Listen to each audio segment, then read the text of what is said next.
Welcome back. So now we're actually going to build some scenarios. Okay. So I obviously deleted or erased my other graph, so we'll just kind of go off of quote-unquote memory to show you how this is done. So let's look at a couple variables. So we want to know about some of our variables. We need to do a little bit of analysis. Do you remember in the last video I talked about your key variables always imply some sort of a vector of direction? Well, your pivot variables won't always imply a vector of direction. So let me take, for example, we say, let's think of something germane. Oh, something that would be germane to the pharmaceutical industry would of course be a major disease outbreak. And in that case, we can say, so we would call this a pandemic. You know, think of something like the plague or Spanish flu or something like that, right?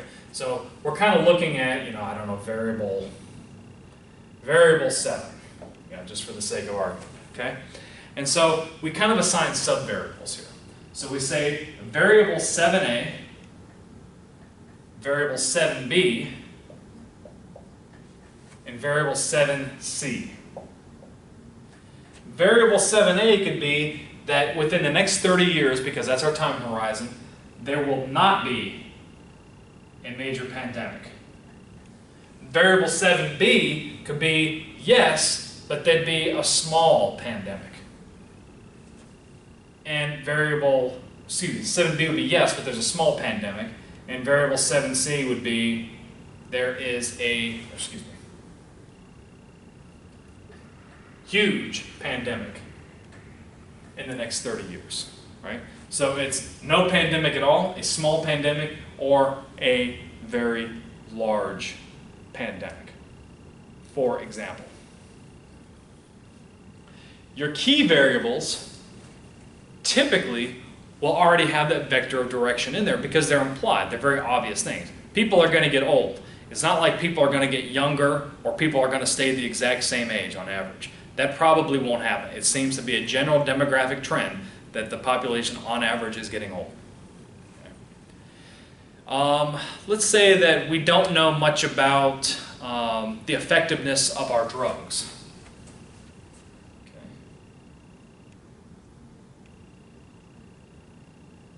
So drug efficiency. I don't know if you guys can even see that on the camera. Okay, and that could be, I don't know, variable 10. So we can say the drugs will be not effective. They could be, they could be a little effective, or it could be very effective. Okay, so you can have some sort of a scale here. Or you could even have it as far as, sorry, that should be A, B, C. Or you could even say they'll be a little effective, moderately effective, or extremely effective. Okay. Or you could even go as far to say they will be ineffective to the point of being dangerous, a little effective, or what you want to do is assign some sort of scale, I guess is the thing that I'm trying to communicate. So you can have your kind of little sub-variables there. And then what you actually want to do is start smashing them together. So let me erase this here. And let's pick on a couple variables here. Let's say that our first variable, our key variable, variable 1, is that there will be an aging population. The average age of the population is going up. Okay? And then we think that our drugs will be very effective in treating major disease outbreaks. And so I'll put a B there just for sake of illustration. And then variable 3 would be 3a, I don't know. we'd say that there would be a major pandemic in the next 30 years. Okay? So what I need to do now is I will actually write out a narrative to describe it. So I might say, well, generally speaking, I'd say generally speaking, the average age of the population is increasing. Our drugs, our research processes are making sure that our drugs are becoming increasingly effective. And there will be a major pandemic within the next 30 years. Now, all I did there is make a statement. People are getting older on average. Our drugs are good. There'll be a disease outbreak in the next 30 years. It's just a statement. Now, this is where a lot of people get into trouble. They like to make recommendations within their actual narrative. No. Say, this would be an example of what not to do. People are getting older. Our drugs are becoming more effective.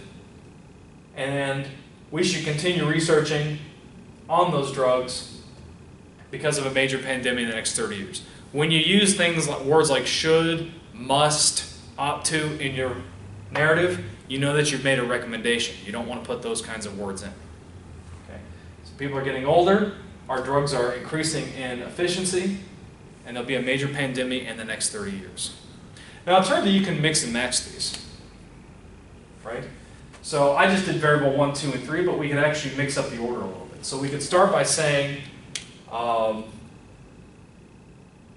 there will be a major pandemic in the next 30 years due to the fact that our population is increasing, resulting in a major increase in demand for effective drugs, something like that. Okay? You can also say, for example, our drugs are increasing effectiveness, leading to an average population age increasing and making the population susceptible to that major pandemic within the next 30 years. So you can put these variables in any order that you wish depending on the story. And you saw, so you can actually have it a couple ways. You can say people are getting older, our drugs are increasing effectiveness, there's going to be a major pandemic in 30 years, or you can make links between the two. Because people are getting older, they are more susceptible to a pandemic, therefore increasing the demand for effective drugs. See, that's actually a kind of a causal link. I tend to think those make better narratives, but that's not necessary. Okay. So this is one scenario that I've come up with. You do this 3 times with different variables, and you have some choice, right?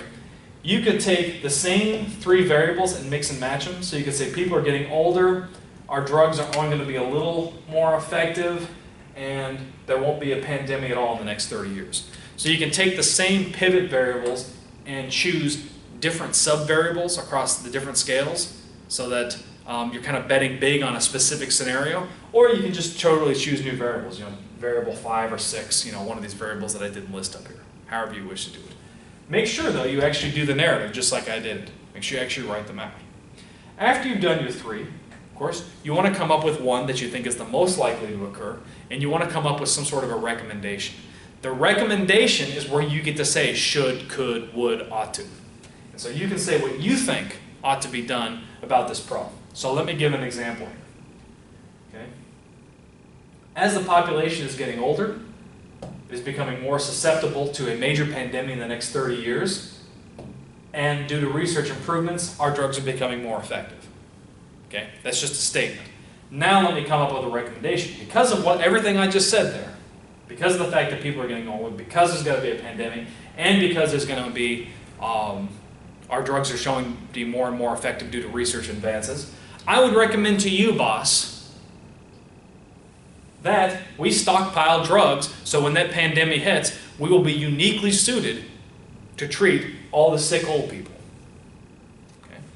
Or you could say, my recommendation to you, boss, is that...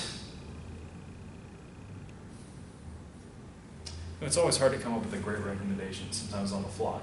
I can say, you know what, my recommendation, based on the likelihood of a pandemic, based on the likelihood that our drugs are increasing effectiveness, and because of the age, we do more marketing in senior citizens' homes so that when there is that pandemic, those old people were more likely to buy our drugs.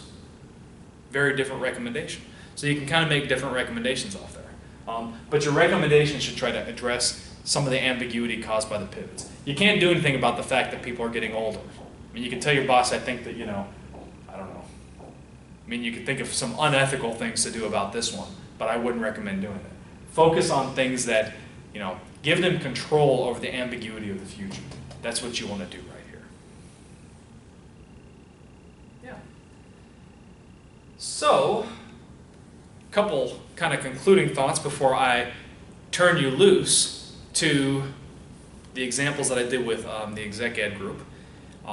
So if you don't know what's going on, there's a lot of uncertainty, especially because these pivot variables are very severe. You got 3 scenarios, or 3 different strategies.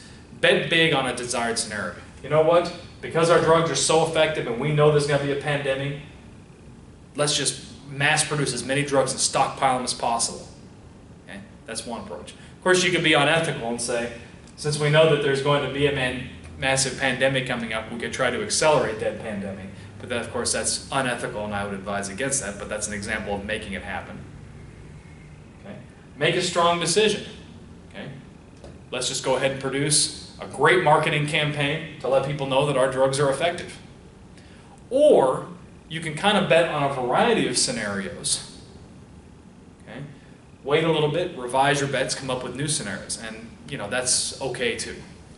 So say, you know what, we think that there might be a major pandemic within the next 5 years, but you know what, if there's not, let's come back to the drawing board and revise our strategy at that point.